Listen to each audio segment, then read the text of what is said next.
जिस तरीके से दिन पर दिन भारत के इंफ्रास्ट्रक्चर को स्ट्रांग बनाने में तेजी से काम हो रहा है, उससे एक बात साफ समझ में आ रही है कि आने वाले 10 सालों में भारत में ट्रांसपोर्टेशन कॉस्ट बहुत कम होने वाली है।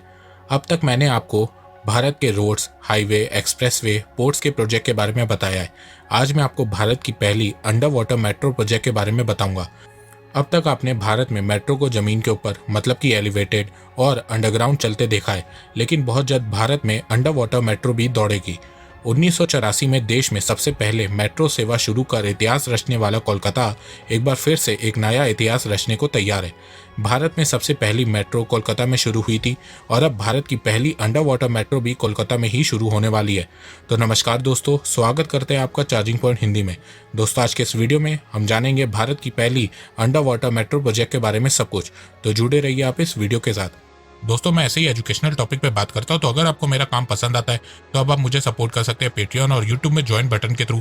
और अब आप मुझे फेसबुक, इंस्टाग्राम, ट्विटर में भी फॉलो कर सकते हैं और मेरी वीडियोस को वहाँ पे भी शेयर कर सकते हैं। दोस्तों, अगर आपको एडवांस MS एक्सेल सीखना है तो मैं आपको 1475 रुपए का कोर्स फ्री में दे सकता हूँ। और अगर आपको financial market, share market, mutual fund के बारे में जानना है तो मैं आपको 4720 रुपए का कोर्स फ्री में दे सकता हूँ। दोनों कोर्सेज की लिंक डिस्क्रिप्शन में दी गई है। भारत की पहली अंडरग्राउंड मेट्रो को ईस्ट वेस्ट मेट्रो प्रोजेक्ट के अंतर्गत में बनाया जा रहा है। ईस्ट वेस्ट मेट्रो प्रोजेक्ट की नींव 2008 में रखी गई थी और इस प्रोजेक्ट का काम 2012 में ही शुरू होना था, पर उस समय यह प्रोजेक्ट पोस्टपोन हो गया। फिर साल 2015 में दोबारा इस प्रोजेक्ट को स्टार्ट किया गया और 2016 में इस प्रोजेक्ट का कंस्ट्रक्शन चालू किया गया। East west corridor Kolkata metro का ही एक पार्ट है। इस कॉरिडोर की मदद से बंगाल के हावड़ा को कोलकाता से कनेक्ट किया जाएगा। इसीलिए इस कॉरिडोर को ईस्ट वेस्ट कॉरिडोर कहते हैं, क्योंकि कोलकाता ईस्ट में है और हावड़ा वेस्ट में है। इस कॉरिडोर का मेन पार्ट हुगली रिवर के नीचे अंडरग्राउंड टनल बनाना है, जिसमें से मेट्रो गुजरा करेगी। अभी हुगली रिवर में फेरी के थ्रू मतलब कि पानी में नाव के थ्रू हावड़ा से कोलकाता जाने में 20 मिनट लग जाते हैं और हावड़ा ब्रिज से 1 घंटा लग जाता है। वहीं इस अंडरग्राउंड टनल के बन जाने के बाद मेट्रो के थ्रू हावड़ा से कोलकाता जाने में सिर्फ 1 मिनट लगेगा। अब इस प्रोजेक्ट का मैं आपको ब्लूप्रिंट दिखा देता हूँ, जिससे आपको समझने में आसानी होगी। तो जैसे कि आप इस ब्लूप्रिंट में देख सकते हैं कि ये कॉरिडोर हावड़ा मैदान से कोलकाता के सेक्टर 5 तक जाएगा। ये दोनों स्टॉप इस कॉरिडोर में इसलिए सेलेक्ट किए गए हैं क्योंकि हावड़ा मैदान इंडस्ट्रियल एरिया है और कोलकाता का सेक्टर 5 IT हब एरिया है। तो इस कॉरिडोर की मदद से बंगाल के इंडस्ट्रियल एरिया को IT एरिया से जोड़ा जा रहा है, जिससे अगल बगल के एरिया में डेवलपमेंट तेजी से हो सके, वहां पे इंडस्ट्रीज लग सके या IT कंपनीज खुल सके। ईस्ट वेस्ट मेट्रो कॉरिडोर की लेंथ 16.6 किलोमीटर लंबी है, जिसमें अंडरग्राउंड एरिया 10.8 किलोमीटर है और एलिवेटेड एरिया 5.8 किलोमीटर है। एलिवेटेड एरिया का 95% कंस्ट्रक्शन का काम पूरा हो चुका है। हुगली नदी का अंडरग्राउंड टनल का एरिया 520 मीटर का है और इस टनल को पार करने में मेट्रो को 60 सेकंड लगभग 1 मिनट का टाइम लगेगा। इस कॉरिडोर में टोटल 11 स्टेशन बनाए जा रहे हैं। इस मेट्रो में टोटल 6 कोचेस हैं और इन कोचेस को मेक इन इंडिया मूवमेंट के तहत इंडियन कंपनी भारत अर्थ मूवर लिमिटेड BEML ने बनाया है। इस मेट्रो की operational speed 80 kilometre per hour की होगी। एक बार में 2100 यात्री मेट्रो में एक साथ सवार हो सकते हैं। इस कॉरिडोर को 2 फेज में बनाया जा रहा है।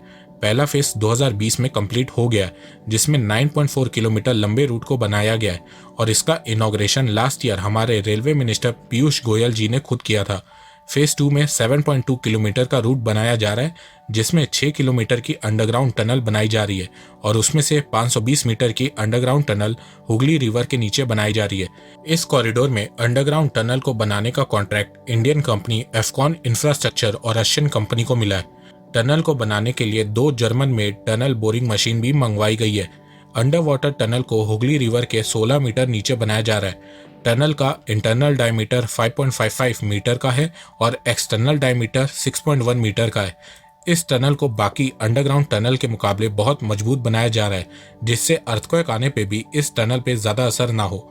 इसके अलावा पैसेंजर के सेफ्टी मेजर्स का भी बहुत ध्यान रखा जा रहा है।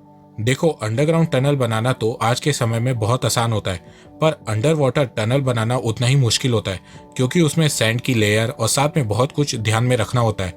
तो अगर सब कुछ सही रहता है तो ये टनल इस साल के अंत तक बनके तैयार हो जाएगी और अगले साल 2022 में भारत को अपनी पहली अंडर वाटर मेट्रो ट्रेन मिल जाएगी। और इस प्रोजेक्ट के सक्सेस होने के बाद हो सकता है कि भारत के बहुत से राज्यों में अंडर वाटर टनल बनाई जाए, जिसमें से मेट्रो गुजरा करेगी। जब साल 2020 में पीयूष गोयल जी इस कॉरिडोर का इनॉग्रेशन कर रहे थे, तब उन्होंने बताया कि 2035 तक कोलकाता ईस्ट वेस्ट मेट्रो में हर दिन 9 से 10 लाख लोग सफर करेंगे।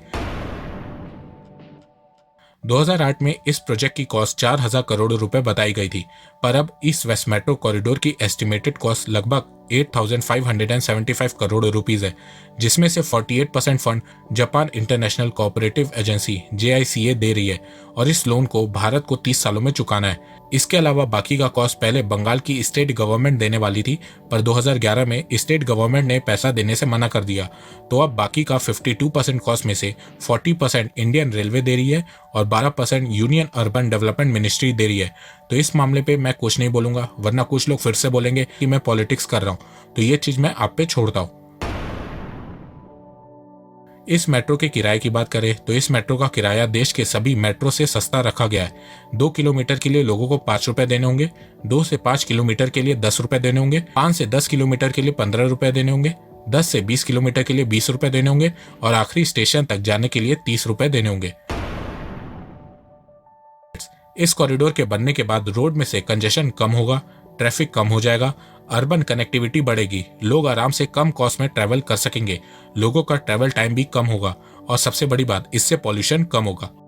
The estimates are that this line will be used by nearly 10 lakh people by 2035. That itself will be a huge service to the people of Kolkata, and the time taken to travel from one part of Kolkata to another will significantly fall with the commissioning of all these new systems.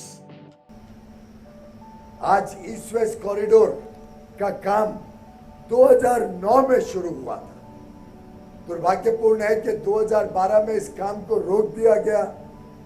Alignment change करने के नाम से 2009 से 12 तक जो हमने 3 साल में प्रगति की थी इंडियन रेलवेज ने, उसको 12 से 15 के बीच 3 साल तक कुछ काम नहीं हो पाया।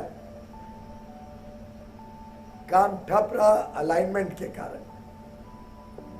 मेरे पहले जो रेल मंत्री आए माननीय सुरेश प्रभु जी, उन्होंने 2015 में पहल की और राज्य सरकार के साथ चर्चा करके बातचीत करके नए अलाइनमेंट फाइनलाइज करने को गति दी, उस पर बल दिया, जोर दिया और फिर 2015 में जब राज्य सरकार से हम नए अलाइनमेंट अप्रूव करवा पाए, फिर हमें पुनः एक बार इस लाइन को शुरुआत करनी पड़ी नए रूप से, नए ढंग से। तो दोस्तों, मुझे लगता है कि अब आपको सब समझ में आ गया होगा। तो अगर आपको ये वीडियो पसंद आए तो आप इस वीडियो को लाइक कीजिए और अब आप मुझे सपोर्ट भी कर सकते हैं पेट्रियन और यूट्यूब में ज्वाइन बटन के थ्रू। एक बात मैं कहना चाहता हूँ, आप जितनी मेरी वीडियोस को शेयर करेंगे उतनी ही रीच मेरी बढ़ेगी और उतने ही लोग मेरे से जुड़ेंगे। तो वीडियो को शेयर करना, चैनल को सब्सक्राइब करना बिल्कुल भी मत भूलिएगा। मैं ऐसे ही एजुकेशनल वीडियोस लाता रहूंगा आप लोगों के लिए। तो अभी तक के लिए बस इतना ही। धन्यवाद। जय हिंद, जय भारत।